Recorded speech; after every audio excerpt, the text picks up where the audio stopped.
Have you wondered how to become successful? Have you wondered how successful people think? Over my career, I've had the privilege of interviewing probably hundreds and hundreds of highly successful people. And today, I'm going to share with you exactly how we think.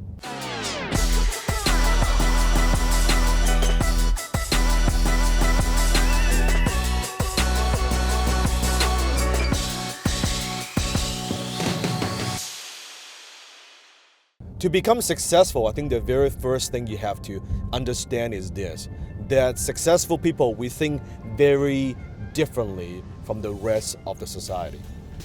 Because most of the society, the general public, they are not successful. So the way that we think, the way that we view things are very, very different. And today I want to share with you just some of the distinctions, some of the powerful distinctions that how incredibly successful people think, so you can start today making some new decisions. That's the purpose. Now, I could probably spend a couple hours just talking about all the little distinctions, but today I want to give you three major ones. Here's the very, very first one. Long time ago, I've had the fortune to have lunch with one of the most successful, one of the wealthiest businessmen in Vancouver. And at the time, I think he was worth about $500 million, about $500 million. I've had the privilege to have lunch with him and just kind of pick his brain a little bit and want to learn more about how he does. And at the time, he was, I think, 52 years old. And as we were talking and I was asking him about like what lessons he's learned in his career and you know what is his view about the economy and about his business, his vision. And you gotta understand this person, this businessman is worth $500 million at 52 years old. He's done a lot of different things. And he was so excited. All he could talk about is his vision, what he's gonna build, the legacy, and he's like, it's incredible. Although he's 52 years old, he's as excited as a little kid. And he was sharing with me, I will never forget, he was sharing with me his vision for the next 50 years. 50 years. He was talking about after he's gone, how he wants his succession, and how he wants to make sure the company keeps running, how it's going to donate to charities, like the legacy and its foundations he's going to support, and all these things. And he's just so excited. And I was like, wow, a highly successful guy talking about his vision. He's 52 years old. He's talking about like 100, like when he lives until 100 years old, or if he passes away, what's going to happen. And I'll never forget that. And that's the very first thing that I noticed. Successful people, they think long term. The more successful they are, the longer term that they think. I'll give you a perfect example. Look at someone who's a homeless person. How far do they think? They probably only focus on the next meal. Where am I going to get my next meal? Where am I going to get that little bit of change? An employee, a typical, or maybe someone who works in more like a manual labor kind of job, right? They're thinking about when am I going to get my check in 2 weeks. They think as far as 2 weeks. A little bit better employee, they're thinking about monthly. What I'm gonna do, when am I gonna get paid? How much am I gonna get paid? They're thinking about what they need to focus on a month-to-month basis, right? Or how do I do enough so I don't get fired? That's not a good fucking attitude, by the way. That will sure will get you fired. Or a manager of a corporation. They think about quarterly, right? What's my quarterly benchmark? What are some of the quota I need to meet? What's the goal? What's the objective, right? Quarterly. An entrepreneur, a good entrepreneur, might think about a year out, right? In 1 year, what are my goals? What I want to accomplish in 1 year. So they think long term. Me, I think about 5 years out, 5 to 10 years out. So I would have a 10-year plan myself, and then I would like to reverse engineer what do I need to do in year 9, year 8, year 7, am I on track? And then I will break it down into monthly goals, and then I'll break it down into daily goals. If you've read my book, FU Money, you will know I believe in the concept of DIG, daily income goal, DIG, dig. And I break it down into my daily income goal. If you have not read my book, make sure you go to fumoney.com just to download the book. I can put a link somewhere below. It's for free. You can just download that. So successful people, they think long term, not short term. Second way that they think differently is, I believe that successful people, they think accurately. One of the most powerful principles in Think and Grow Rich by Napoleon Hill. Nobody talks about it, but it's accurate thinking. Accurate thinking. It means that they look at things as the way it is, not worse than it is, not better than it is, as it is. Unsuccessful people, very often they are overly optimistic, or they have an illusion, or it's gonna work out. Yeah, man, I have no business acumen. I'm gonna start this business, and within 21 days, I'm gonna be racking in $20,000 a month. Although I don't know what the fuck I'm doing. That's being a fucking idiot. That's what it is. That's overly optimistic. What I notice is successful people, they think accurately. I think most of them, I describe them as what I call a realistic optimist. They have an optimistic view of what they're gonna do. They believe in what they do. They believe in the product and services they deliver, but they're also realistic.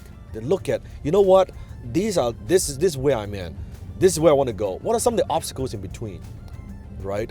The three questions I always like to ask myself, it's in my office, in my home office, in front of me, I constantly something I ask myself is not, everything is going to work out perfectly. Everything is going to work exactly the way I planned. Hell fucking no. Three questions I ask myself all the time. What could go wrong? What could go wrong? What don't I know? And what don't I see?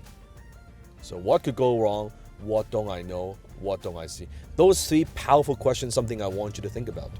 It's not about being negative. Or Danny just being negative. It's not about being negative. It's about being realistic, being a realistic optimist, knowing your downside. Because I know if I can think of all the downside, all the stuff that could go wrong, and if I have a plan for it, and I know if those things come up, here's how I'm going to handle it, then I'm okay. Then my chance of success of that particular project, it's a lot higher. Does that make sense? You with me? So that's the second thing. Successful people, they think accurately. And number three, successful people, they think people. They think people.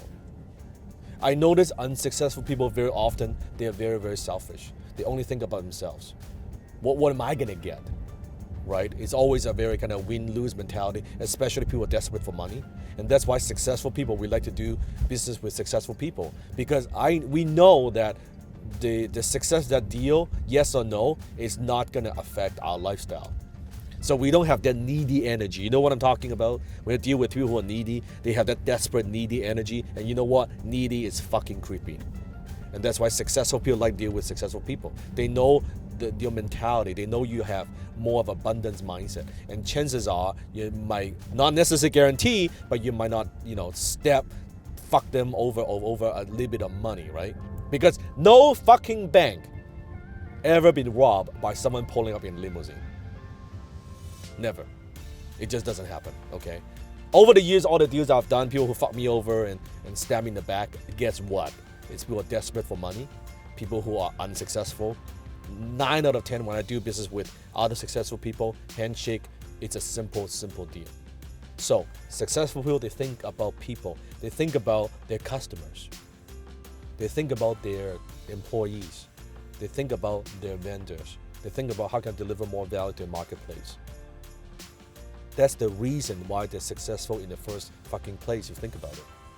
They think about how can I communicate in a way that the marketplace will understand what I'm saying. They don't think about, here's what I want to do, here's what I want to sell, I'm going to shovel this down their throat. Fuck that shit, it doesn't work. They take themselves out of the picture and say, they think about people. How can I deliver value to the marketplace? How can I retain more of my clients? How can I wow my clients? How can I make sure that my employees perform at a high level? How can I coach them? They think about other people. When you think about other people, guess what? It's easy because now they support you. They want you to be successful. They want to support you on your journey. I think that's very, very critical. People a lot of time they talk about self-made, I'm a self-made man, I'm a self-made woman, I'm self-made. millionaire, I don't believe there's such a thing as a self-made millionaire. Every single millionaire that I know, they're all team-made millionaire. They're all team-made. Without their team, they're nothing. Without my team, I'm nothing. I can do what I do because I have a strong team. It's about leadership. So those are the three ways I think successful people think differently from unsuccessful people. Now, if you want me to make more videos on this particular topic, I could. There are probably another 20, 30 distinctions, I would say, on top of my head. Maybe next time in Boston Bentley series, I could do that. Comment below and let me know so that I could make more videos. And maybe share with me your observation. I wanna train you to think. Your observation of just, then I think also successful people think this way, or unsuccessful people, they think that way. Is that correct? Comment below. I want to hear your thoughts. Maybe that will ignite something within me. That will give me an idea, some kind of insight that, hey, I'll make other future videos on it. Make sure you hit the subscribe button below. Maybe you're already a subscriber. If that's the case, thank you for your support, because you can see we're growing so fast, so fast. Very soon we hit 1 million subscribers. So I appreciate your support. Give me a thumbs up. Share this video with other people as well. If you have not watched other Boston Bentley videos, it is by far my most popular series. It's by far, I think, one of the favorite series from my fans, some followers of my work. So make sure you check that out on the right side. Until next time, I'll see you, my Bentley.